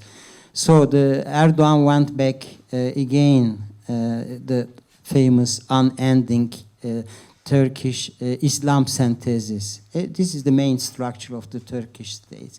With different makeups, this tradition is going on Turkey, and now Turkey is structure. Most authoritarian laws now. The better, more authority than the army, so-called civil government. Final question. Thank you. It's just an information about jihad linking to Syriac Sayfo. When the jihad was proclaimed by Shaykh al-Islam, the Assyrian Syriac community reacted. We have many articles published in Kikhwa in Urmia, in New Assyria in New Jersey, and Mishkhadana Aturaya, the Assyrian Herald. We have many very important documents with their own opinion. One of the opinion contained in the articles is the following. They said that when Shaykh al-Islam proclaimed the holy war, the primary aim was to see the Muslim in India resisting against the British Empire. Yes. And so the Ottoman Empire was disappointed to see the Muslim in India, in Arabic world, remained silent and not to put together with, I think it is an aspect we have to shed a light about it today. Thank you. Okay, thank you. The jihad karar, the jihad decision was the legal base of, for me, the genocide. So it was very easy because you see the propaganda pancart. I couldn't show. There were other visual material also, but for the simple people, jihad is not an ethnic. Jihad is a concept, religious concept, and they cannot separate who is Armenian, who is. Also, if you give a right, if the country is in Darul Harb, you know, there is Darul Harb, Darul Islam. Darul Islam is the peace country, Darul Harb is the... And during the war, there is no Genève Convention. There is no rules against the civilians, against the woman, all the property. So everybody is legitimate. You can God because you are in the war in the name of God. So for the simple Kurdish, it was full. And everybody was full. Catholic or Orthodox or Protestant or Assyrian or Armenian or Greek, all they were flea. So if there is a war, and also there was a war propaganda, Armenians, the fleas helping Russians, it's not astonishing. Some Russian connections also legitimate might be, because they know there is a massacre. Only hope if Russian army arrived in time, they would survive like one people. So they are also fifth column propaganda. They are all spies helping foreign powers, but people don't know. Nobody attacked Ottoman Empire, but Ottoman Empire attacked Russia with 2 German ships bombing Odessa. Russia didn't attack. And first army attack, wild attack crusade made by Turkish army to Russian lands, from Erzurum to Kars. Kars that time Russian land. So Turkey was the aggressive, but the propaganda, the infidels attacked us, and also these Christians helping them, all of them spies. And also there is a chance transfer of the treasure and the wealth. Thank you. Ownership. Well, yeah, Entschuldigung. nur kurz. Ja. Ich möchte das sagen. Ich freue mich darüber, dass heute in der Türkei die Kurden, die Sozialtürken, Kommunisttürken, die Armenier, die Assyrier, die Jesiden in der Türkei, in Kobani, in Kamışlo, in alle Städte der Kurden zusammen kämpfen gegen den Staatsapparat der Türkei, gegen Erdogan. Ja, und jetzt kämpfen sie zusammen im Party HDP in der Türkei. Ich danke Ihnen sehr. Ja, Wiedersehen.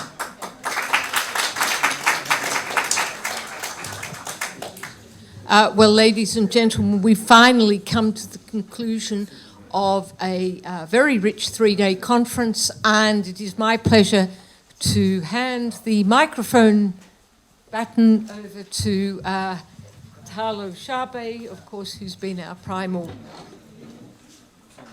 So, thank you very much. We don't have a break after 3 lectures. I would like to thank again our speakers and the chair for the very interesting statements, almost political statements. So this is also a question of our conference or a subject we have to discuss. I would like to mention some words, what we did and what we might have to do or we should have done, but we didn't. And then we can discuss 10 minutes only, or 15, yes, and then I would like to say some words of thanks, and we can close this conference. First of all, what we had is we have several sessions with so many lectures. I can't go through all of them, and all of them would be interesting to discuss again and again. But just some very sensitive issues: the issue of religion and genocide, the issue of Islam and its relation to the Sayfo. This is not discussed yet openly, and even if we tried or if we want to discuss it, we get resistance from sides we would not expect. We try, of course, as scholars, and we have to. This is an obligation to each scholars to be we can't be neutral, you know, we can't be especially as a person myself, I can't be very free and very objective, but I try as much as possible to speak even about the issue of Islam and its relation to what happened during Sayfo to our people, at least to the Assyrian Aramean people. This is an issue, it has to be discussed very openly to get rid of it. So, and especially this is an issue of our Muslim fellows and colleagues and friends, and they have to ask these questions: what's going on? What happened exactly? Why did, as we heard exactly from two Muslim colleagues and from others, what did the people think when they began with the attacks against the others, calling them infidels or microbes or whatever in the name of God or in the name of Islam? So what we have to discuss it, even if it is very sensitive and we don't want to generalize, but we have to discuss this issue in the future. Of course, it is very sensitive because we have a lot of problems even today. So the people who are suffering under attacks because of the religion, you can't expect them being objective. It is impossible. You know, we got a call today in the morning that Hasake has been attacked and all Christians had to leave Hasake, the big city, the provincial central city, had to be freed of its Christians. All of them had to flee to Qamishli by buses, by whatever, lorries and so on. It's the same what happened to Nineveh plain. It's the same what happened to Mosul. It's the same what happened to the Khabur area. So these people can't be such objective to say, no, it has nothing to do with the religion. We have been killed. It is by accident.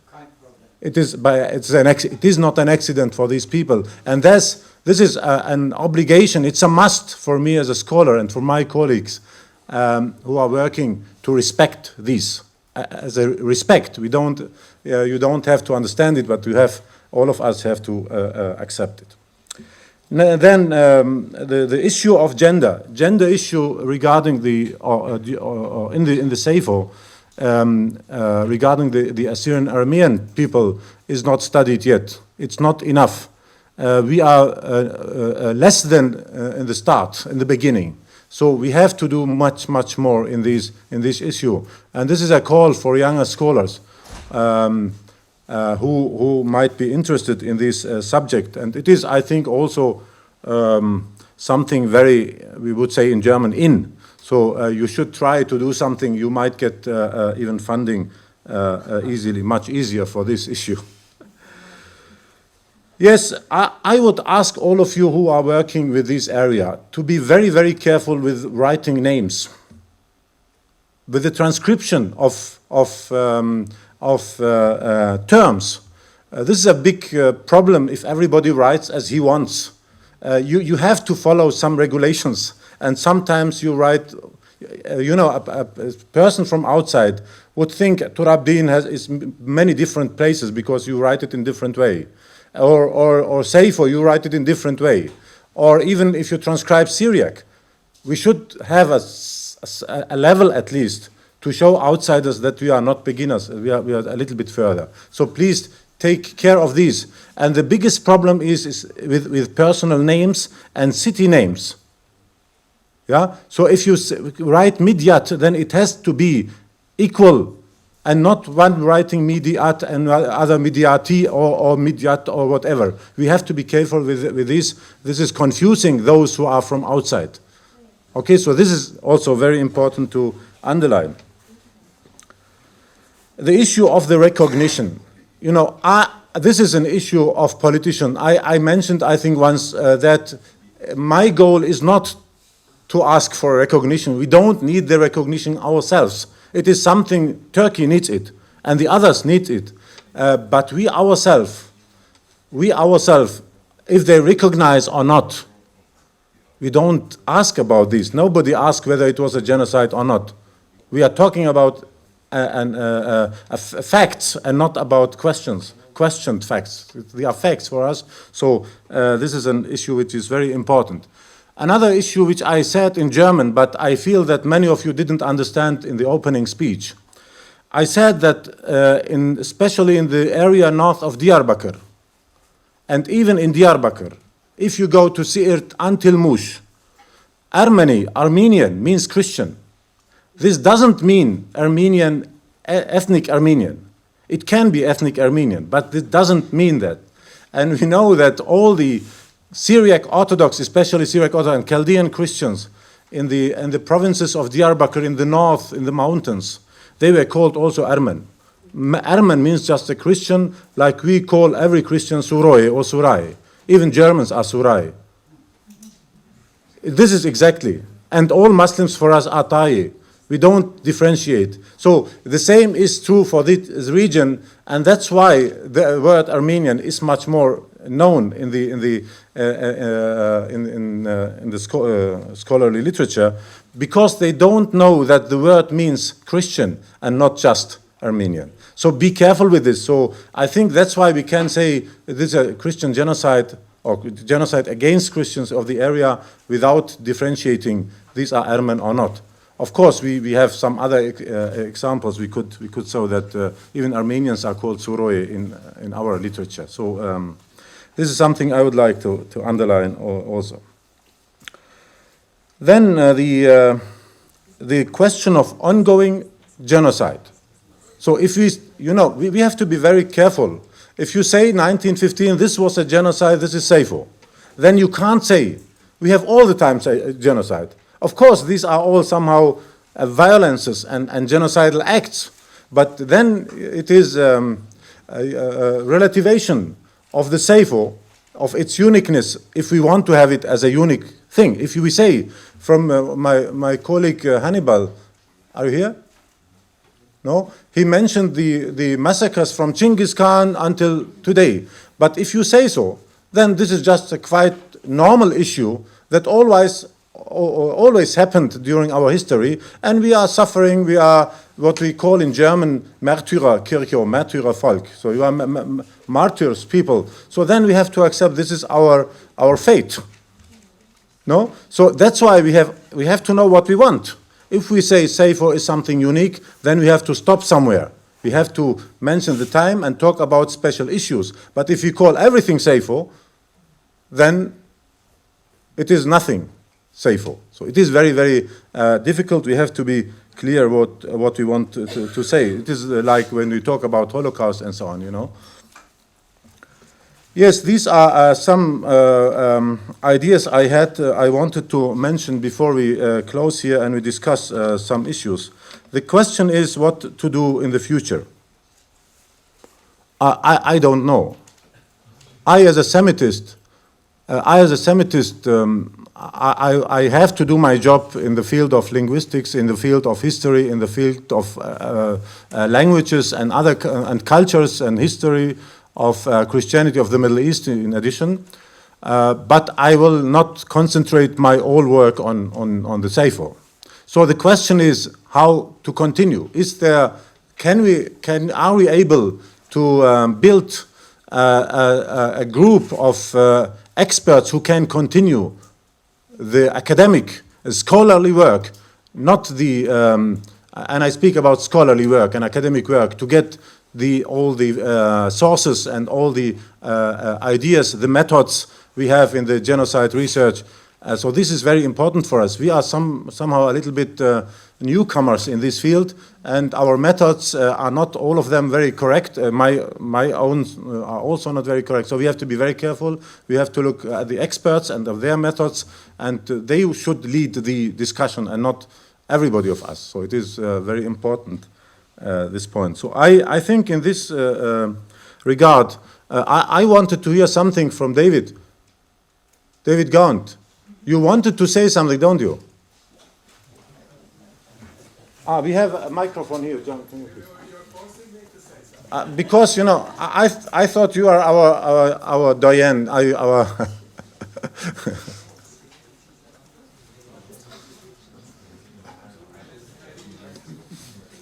You can come, yeah.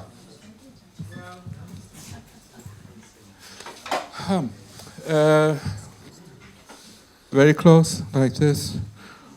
Okay. I started off on 3 days ago by saying that compared with the Armenian scholarship, that the scholarship around the Assyrians is rather split. And I think that after the discussions that we have and the presentations with very good presentations around Urmia and Hakkari, all the way to Adiyaman and down south to Fishkabur, we know the territory pretty well, and we know the details, but it still sounds like 4 or 5 different separate genocides and different memories. It was very interesting to hear that the people of Urfa do not remember something that didn't happen to them. And that some of us wanted them to remember what didn't happen to them.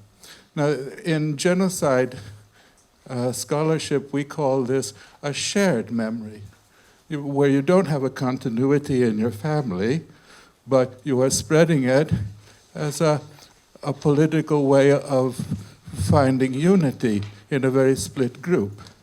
But as it is, we're still split, not just around what name and what identity, but is what kind of genocide are we remembering?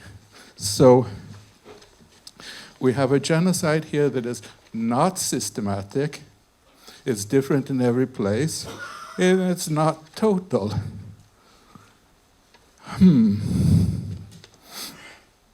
Well,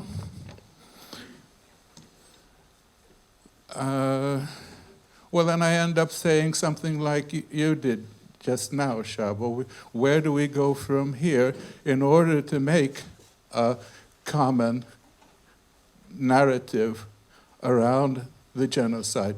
Or do we need it? I mean, it is necessary for the political side in order to say for recognition, but it isn't necessary if we are only interested in bringing up what happened to our relatives, our friends, our neighbors in the past. This is an ethical relationship to the past, which I think is enough, in a way, than the political side of recognition. Did I say enough for you? Yes, it depends how the reaction is with the auditorium here.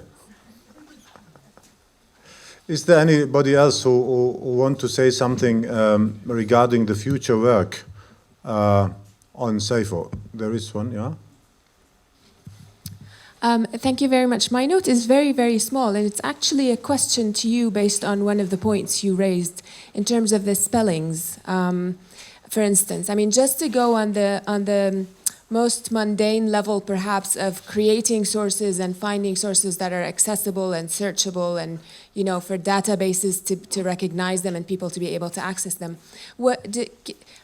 It sounds like we're in the right place for a significant number of at least linguists and language historians to maybe come up with a suggestion of some sort of a source or a reference place for spellings or words or terms, maybe terminology, maybe definitions, so that also concepts can be used consistently within this very spread sort of variables and various ways of understanding things. I don't know if I'm making much sense. Yes, I know. Okay. Yes. Thank you.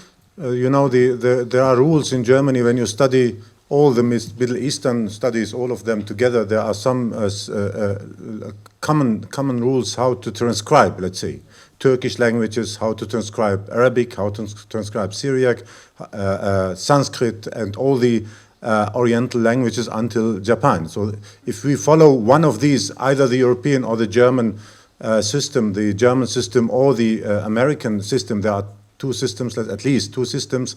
If we would follow one of them, then it would be okay, but we can't follow each one our own. You know, this is a big problem. Yeah. So, you know, the very, very easy example is how to write Sayfo. Sayfo is an Aramaic word. You have to transcribe it either from Syriac or from modern Aramaic. It's very easy to write S-R-Y-F-O or P-O, but to write it with A, it's wrong. Everybody should know it. We have no A, reboso in that position. It is ftoho, so or ptaha. So it would be very easy to write an A, but I don't know why many of you write an A, only because Sabri Atman, who has a Kurdish, he's not here, who has a Turkish education, and the Turks write Melik instead of Malk. This is another education, but it is wrong for us. So there is another here. Here, there is here, excuse me.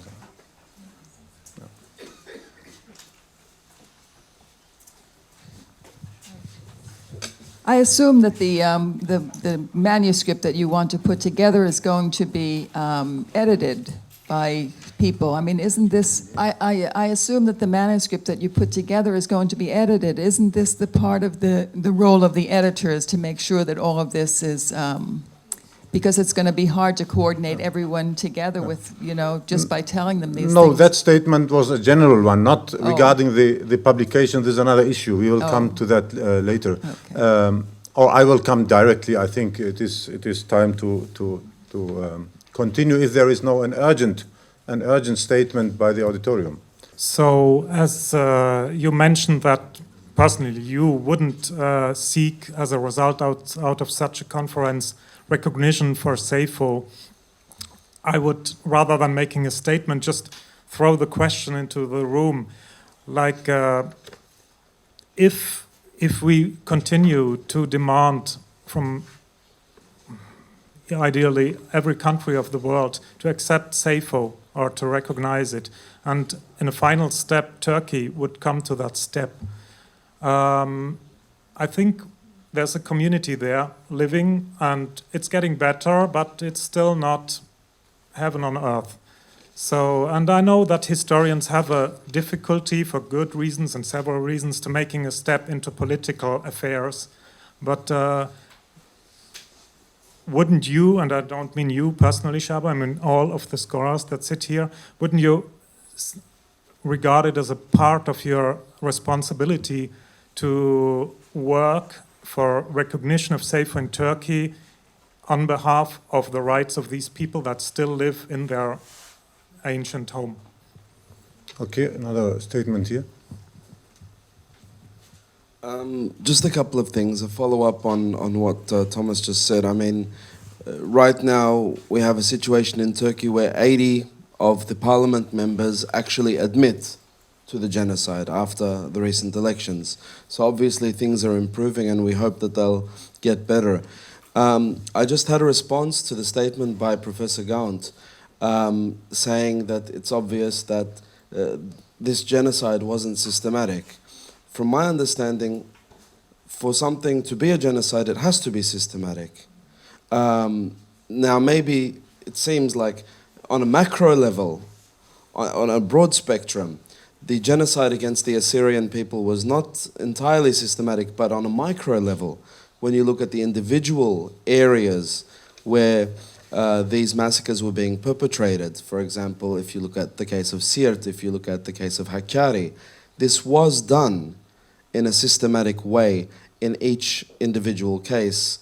Maybe the same system wasn't used across the board, but it was still systematic. Yes, no, I think David didn't say that, but he wants to respond again. Genocide can be unsystematic. This is what he said, yes. Yeah.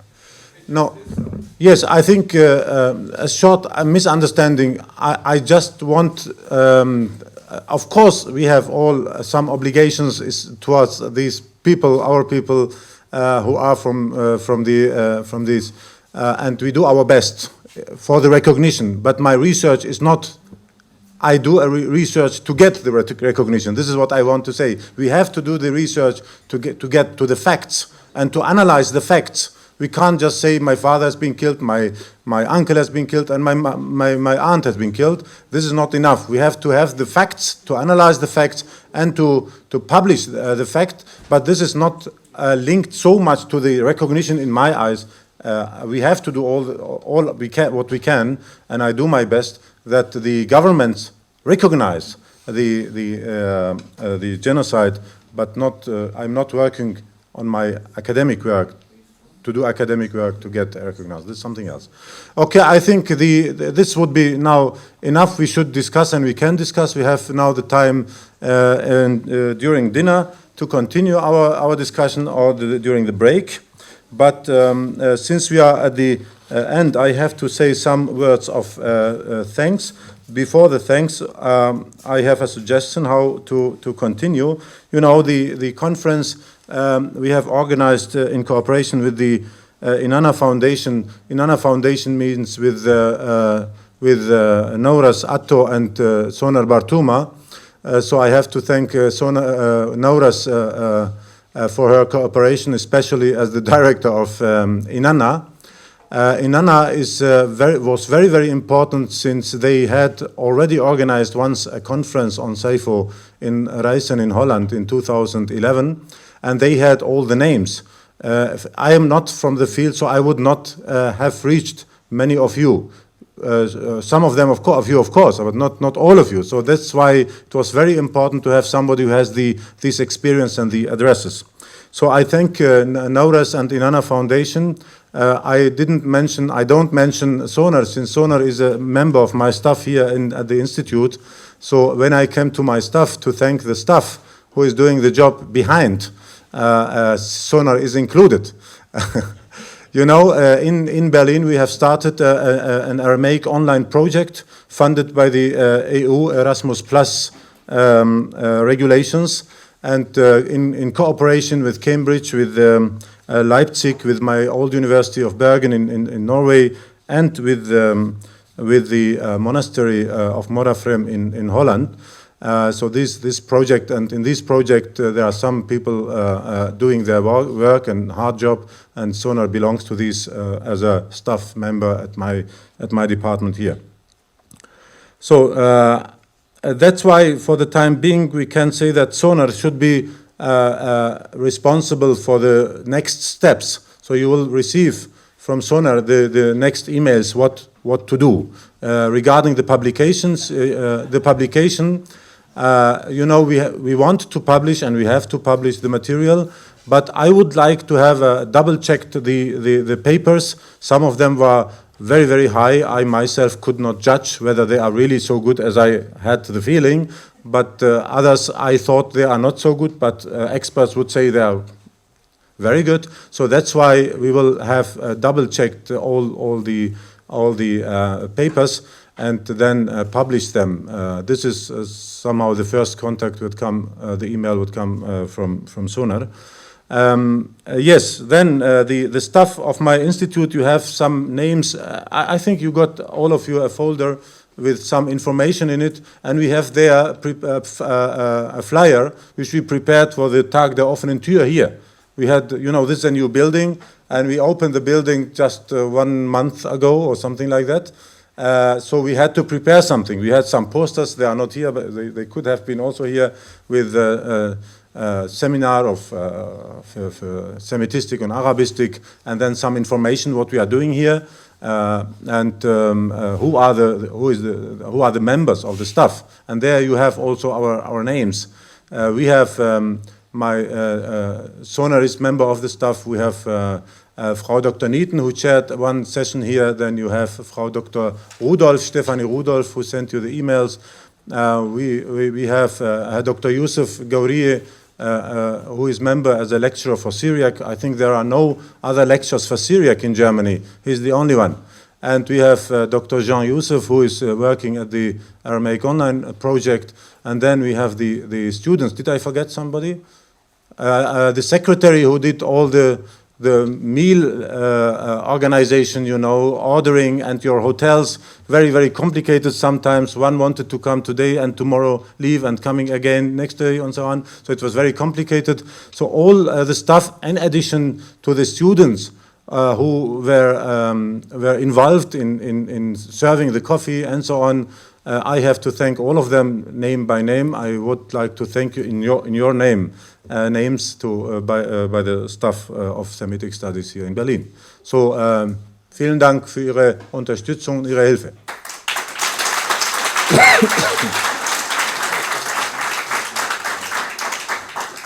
Of course, we have to thank the Freie Universität of Berlin. We knew that our subject is not an easy one. We know that if as soon as you speak about genocide, you might get problems. And the university accepted our proposal. The university accepted to support us and to offering us the building, of course, as you have seen this new building, although still there are some problems with the technique, but altogether it was okay, I think. You enjoyed. So we have to thank the university also for the financial support. The money is coming, of course, from the university, although it is my budget here from my institute.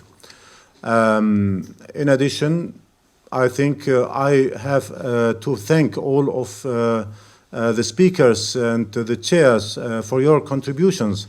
But for the audience who are sitting here all 3 days, some of them all the time with us, thank you very, very much for all your contributions and discussions and so on. So I hope that we will remain in contact. And the last information is that the conference has been recorded by 2 television channels. One of them is Assyria TV, as you have seen. They have 3 or more machines, I don't know how many, and cameras, and they sent live stream in internet, so you could have sit outside and watch what is going on, but all the panels will be in internet, so you can later check. If somebody has problems with it, please inform the television channels. We have to tell them they have to remove it. So this is very important that you agree that it will be there. The second television channel is Suroy TV. Suroy TV is also recording, so you have two sides, and to both, if you don't accept, usually you should accept before, but since nobody said anything, so we are silent about this, but it is a very, very important issue that you accept that things are recorded and even published via internet or TV. Something else? Suroy TV, I mentioned Suroy TV. Yeah, Suroy TV and Assyria TV. It was free to everybody to come, of course. Only when the patriarch came, the patriarch, you know, he has about 3,000 till 4,000 people in Berlin. And if they knew that he is here, all 3,000 would be here. So I sent emails that they are not invited and they will be not let in if they come. That's why. So the patriarch was only with us. There was a lot of people, but he was only with us. So it is okay. And of course, there were colleagues here who were not happy about the presence of clerics.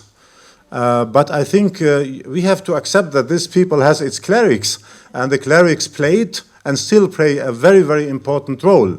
And you know that we have still a big problem with the genocide, since the church, until recently, until this new patriarch came, never acknowledged and never recognized that there was something happened officially.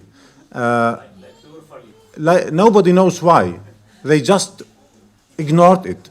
And even parts of history which have been published, but the parts about the genocide by Ephraim Barsom, they are still, I don't know where they are. It is mentioned that he wrote something about the history, but I never seen any text about the genocide by Ephraim Barsom. So, you know, that's why it was for us a very important sign that the patriarch, he himself, accepted to come without pressing or asking so much, you know. So, and let me tell you the latest very, very horrific news, which I already mentioned, that Haseke is now, it's the turn of Haseke, and the patriarch who went from here to Lebanon immediately after he heard the situation of Hasake. He flew to Qamishli to be with these people who have been displaced again and again. You know, some of these Hasake people are from Khabur. They went to Hasake. You know, so the patriarch went there to welcome these people, to receive them, to give them hope that they are not alone. And I think this should be honored and respected even by scholars.